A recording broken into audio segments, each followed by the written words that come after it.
Hey guys, what's up?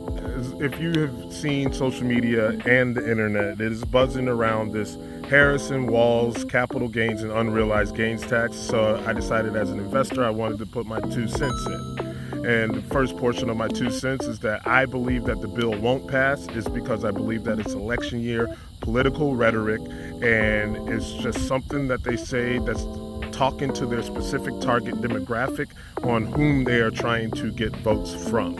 If you're a middle-class family or a family trying to get into the middle class, Kamala Harris is going to cut your taxes. And with that being said, is that you also have to understand the other if.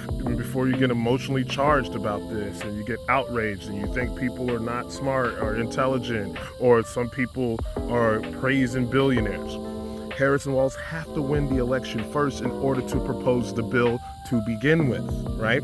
So that's a huge if, and I'm not going to go back and forth of who I vote for, who I think is going to win, because that's just not my thing, right?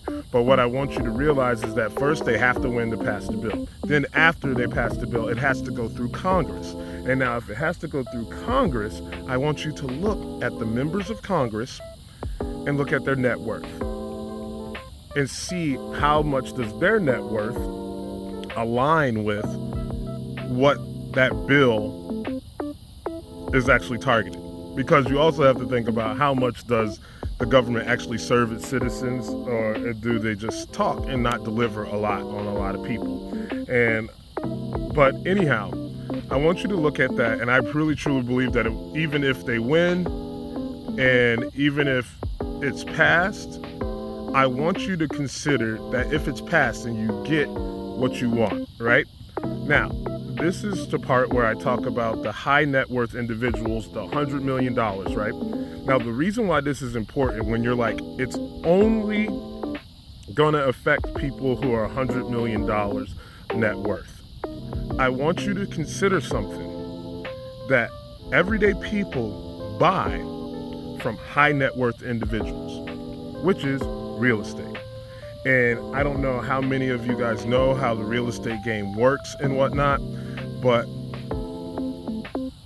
investors and high net worth individuals have been using real estate as a tax shelter for many of years, right? There's this 1031 exchange that you can do to defer capital gains tax onto your next property.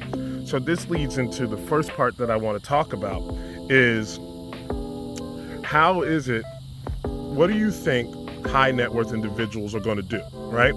If they already know the tax implications on how to evade the taxes, right? What do you think they're going to do if the bill passes, right? And I want you to consider that many people already think housing is unaffordable, right?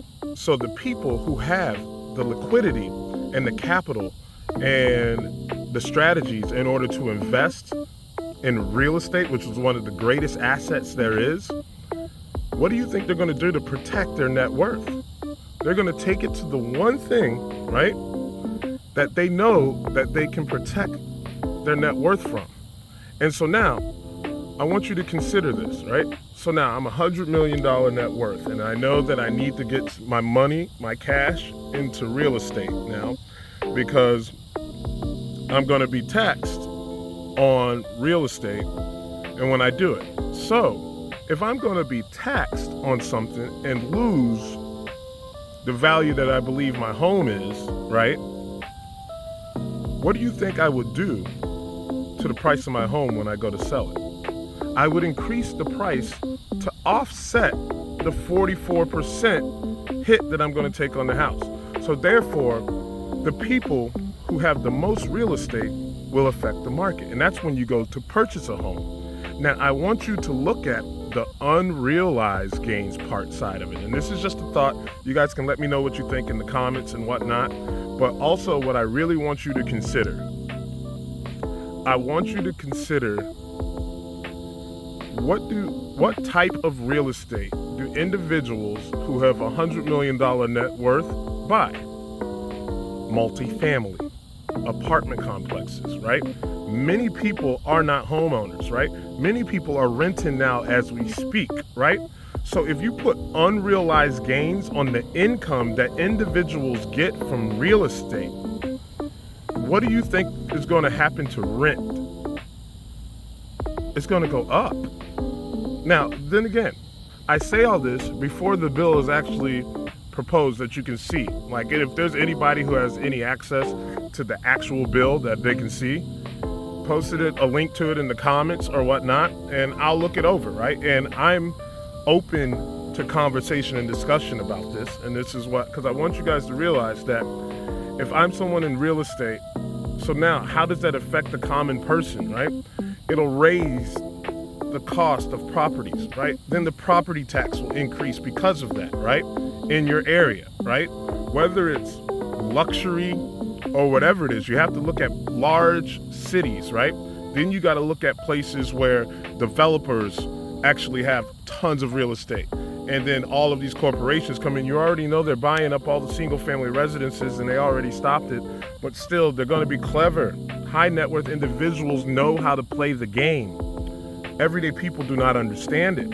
And I want you to understand that although that may seem like a good idea, the implications and ramifications behind it could be potentially a bigger deal than you imagine. And now, I say all that at the end, the close here, right? Because I want to keep this a little low, but this is on YouTube. I'll put it on Facebook too. Is that I want you to also consider that if they raise the rents, that's also going to go up. The cost of living is just going to go up because the thing about the people with the most money is they control the price of most things that we buy. That's what high net worth individuals actually can impact everyday people. Everything we go to buy. Like if the high net worth individual that owns the real estate that our grocery stores are in, right? The rent cost goes into the cost of goods. That's why you can go into, like I live in Florida, so that's why you can go to Publix in one city and the next, and you will see a difference in prices, right? And like that's what you don't realize is that it's based on how can they remain profitable while paying rent, because that's actually the entrepreneur side of business that a lot of people don't know, and economics, right? And GDP, and you have to look into all the nuances. Like it's not just that, it's deep and more profound. And having conversations about something like, yeah, we need more tax. I think we need to focus more on more transparency on tax spending, right? Because I don't think we have a lack of income of tax issue. I think that we have a spending problem. And then so anyhow, my little 2 cents is that I believe, in closing, that first, Harris and Walz have to be elected. They have to win the election. Second, the bill has to pass. I don't also believe the bill will pass because members of Congress are high net worth individuals. And then lastly, I also believe that if the bill passes, it will impact real estate, which will impact everyday people, whether it be the cost of your home when you go to purchase, whether you're paying the property taxes, because in order to offset the percentage of that you're going to get on capital gains tax, you just increase the price of the sale. Then there's also going to be on the unrealized gain side that high net worth individuals who own apartment complexes are now going to increase rents to offset the unrealized gains. Well, guys, the sun's setting on me, guys. Let me know your thoughts in the comments. If you're watching this on YouTube, be sure to like, subscribe, and then share, guys. And I look forward to whatever your opinion is.